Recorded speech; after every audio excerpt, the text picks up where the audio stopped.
Hi, I'd like to talk to you today a little bit about picking your category, how you know how to pick a category, and how you find the additional categories that maybe aren't as competitive as some of the huge categories out there. So let's say you're writing a children's book. If you're publishing, first of all, just a quick overview on categories. For publishing through Ingram Spark, CreateSpace, any major publisher, you will want to use an approved BISEC code as your main categories. These are what are approved by bookstores. It's how librarians organize the books. It's how bookstores shelve the books. These are what it's developed by the Book Industry Study Group, and these are the standardized codes. So if we can go back to the main list here quickly. I'd already clicked into children's books. If you're writing a children's book, you're either going to choose juvenile fiction or juvenile nonfiction. You go into juvenile fiction, and then you're going to look for the code that most accurately describes your book. Let's say that I've been seeing sharks a lot lately. So let's say, so that's going to go under sea life or something because the sharks don't have their own. We'll go with cows so I'm not scrolling all over the place here. Let's say you've written a children's book about cows. When you hop over to Amazon to do your research,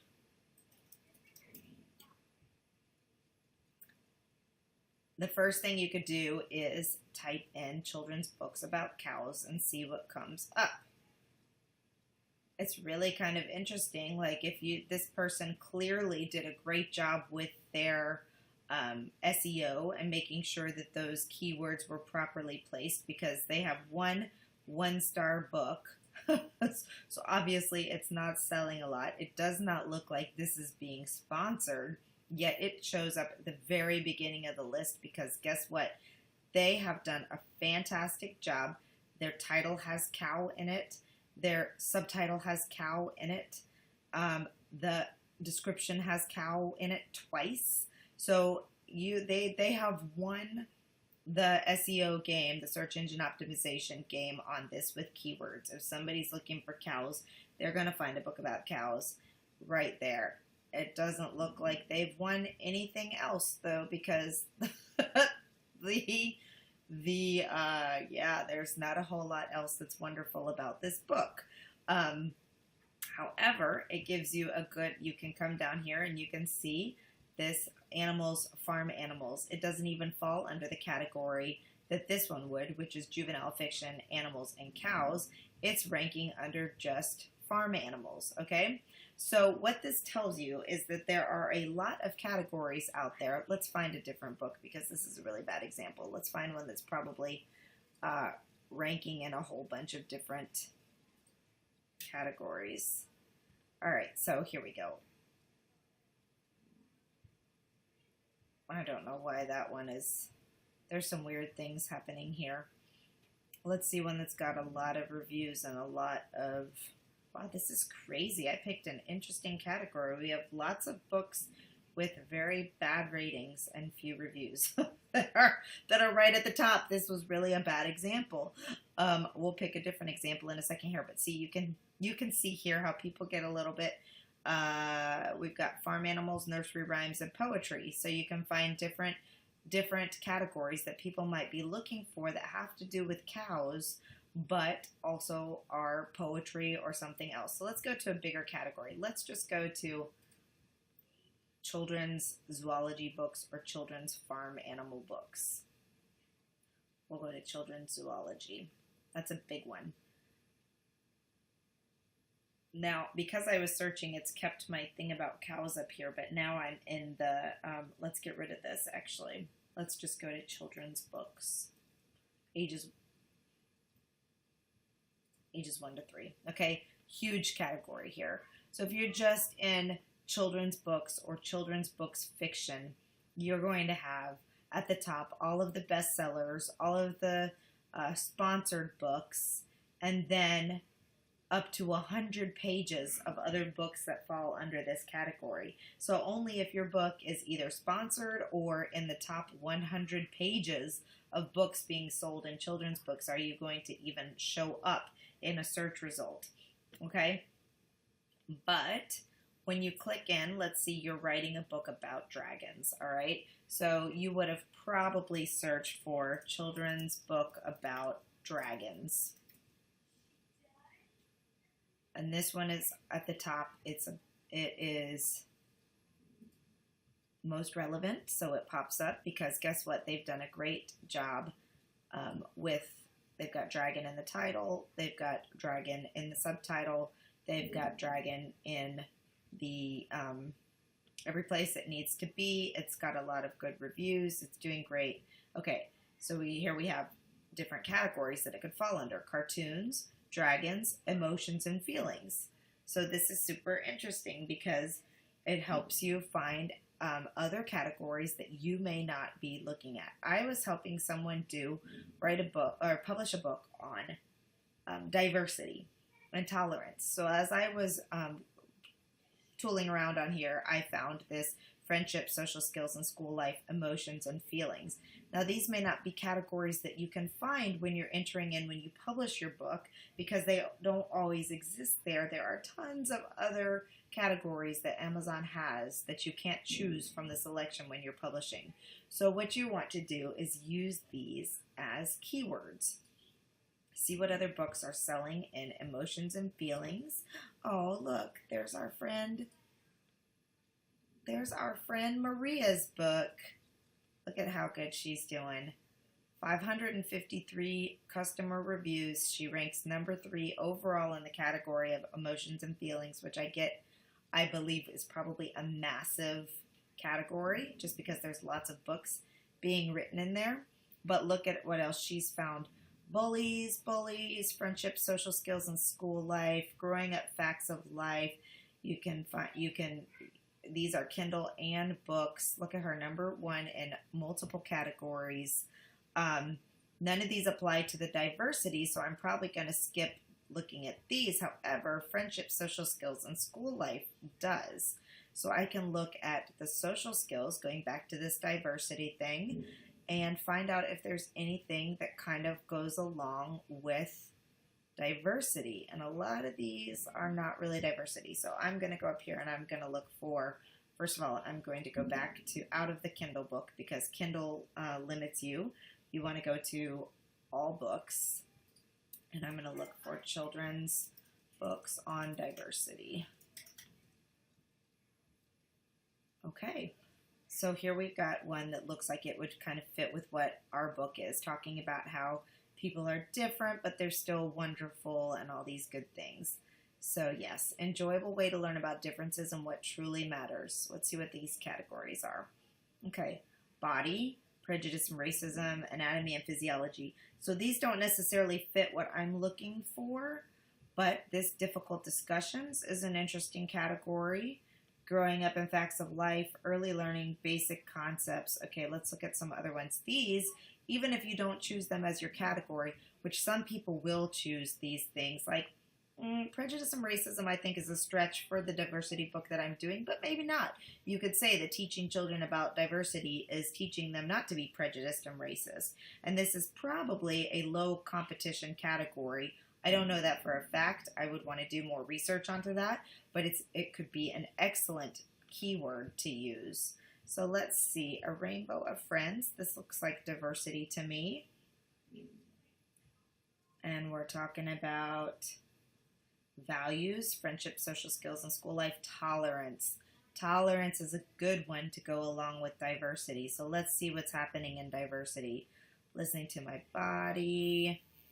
Imagine by John Lennon. Okay, so you're going to find all the big ones. The Sandwich Swap. This one looks like it would be a great match for the type of book that my author was publishing. So what's happening here?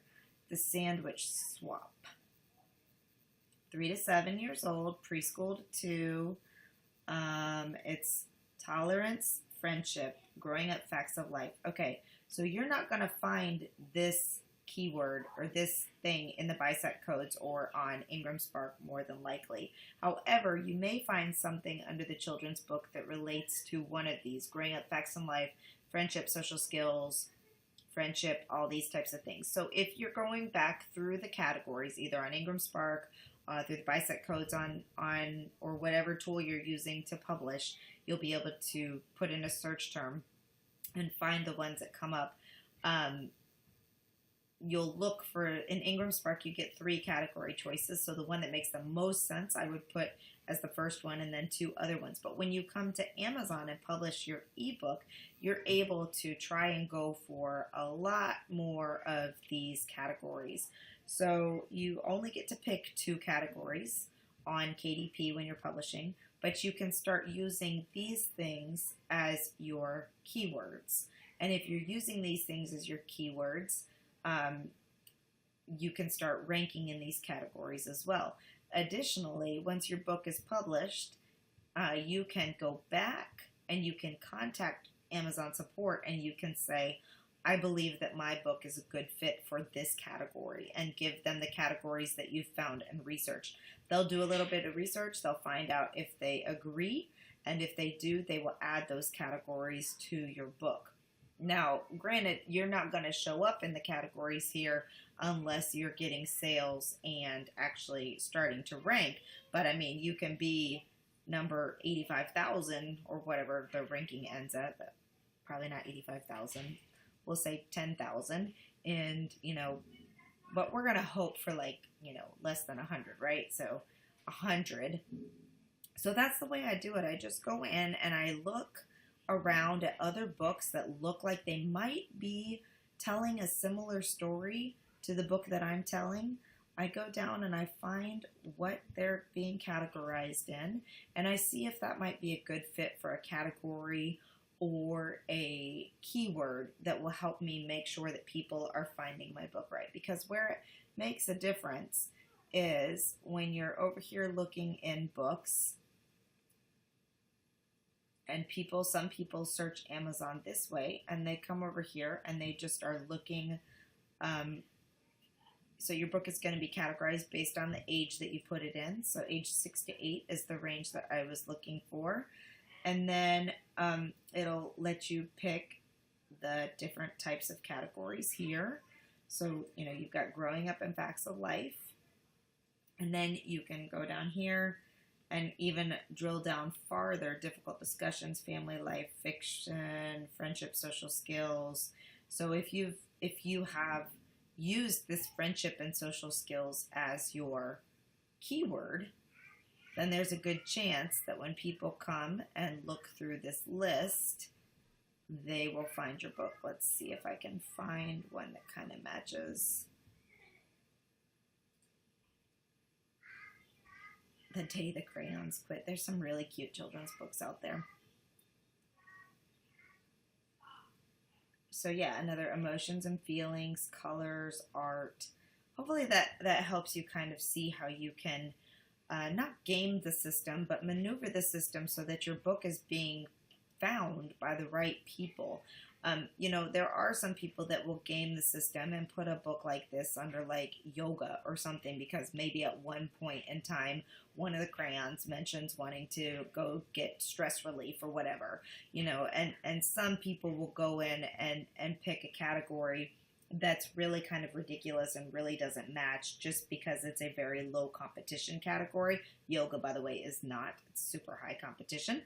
But you see what I'm saying? Like, they'll go and they'll assign a category or try to assign a category or use keywords to get into a category that put it into a place that are really not applicable. But you do want to look for places where the competition may not be as high and where you might be able to find a good fit for your book. So that when you're driving everybody over for launch day, it's going to start ranking in multiple categories. And then, of course, if you call them or email them and ask them to add them to other categories, you can start adding your way into different categories, so that when someone is here searching and they say, oh, I want to look for a book on the first day of school, you have a better chance of showing up under new releases, or which really new releases are the best way for you to get high ranking. I hope that makes sense. It's not a complicated process. It just takes a little bit of time and research and a willingness to kind of dig in there and see what's out there. It's really important though that you do spend the time looking at other books in the main category where you're looking, and really seeing a couple of things. First of all, it's never a bad idea to look at bestsellers in your category and see how they do their descriptions, how they do their titles, their covers, their keywords, all of those things, and then coming down here and seeing where it is that they actually are ranking. See, this is interesting. It was one of the top reviews, but when it comes to books on mermaids, first day of school, and marine life, it's ranking, I mean, in top 100, which is great on there, but 1140 in marine life. So you can see the variation on what a competitive category looks like versus a not so competitive, and why it's so important that you find those not so competitive things. So you want to make sure that you're drilling down and finding these categories, but I don't know that this category, let's hop over and look. I'm going to guess if we go under fairy tales and folklores, let's see, sorry for scrolling. Yeah, fairy tales and folklore doesn't even have a mermaid category in the BISAC codes. So you could name it this as your general, as your main BISAC code, and then you'd have to make sure that you've got, obviously it's going to have mermaids in your title, and in your other SEO you want to make sure that mermaids is definitely a keyword.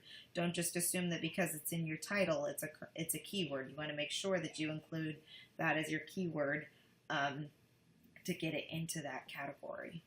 If you have any questions about this, please, you can come over to Facebook into our group, Write, Publish, Sell.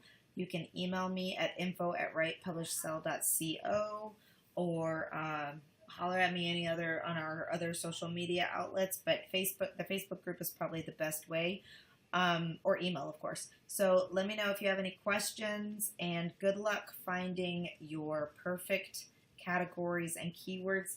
Just note that they can be changed. If you're not seeing any traction of your book and book sales in a particular category, then it's time to look at why. And there could be a lot of reasons why. It could be a bad description, could be bad cover, could be bad keywords, could be bad category choice. Whatever you do, make sure that you're drilling down as far as you can in your category list, because a general category is going to pop you in the same category as everybody else out there. So if there's any way you can find a category that's more drilled down than that, so in this particular one, maybe marine life is the better option. If you get down to, these are all comics, let's see what the options are under animals, reptiles and amphibians, but I mean that's hard too, because that's going to be a massive category. So it takes, here's marine life, it just takes a little bit of time of maybe they have something that's dragons, unicorns, and mythical. If I would probably stick it in this one over anything else, and then just make sure that you have mermaids everywhere in your search engine optimization. Okay, have a great day.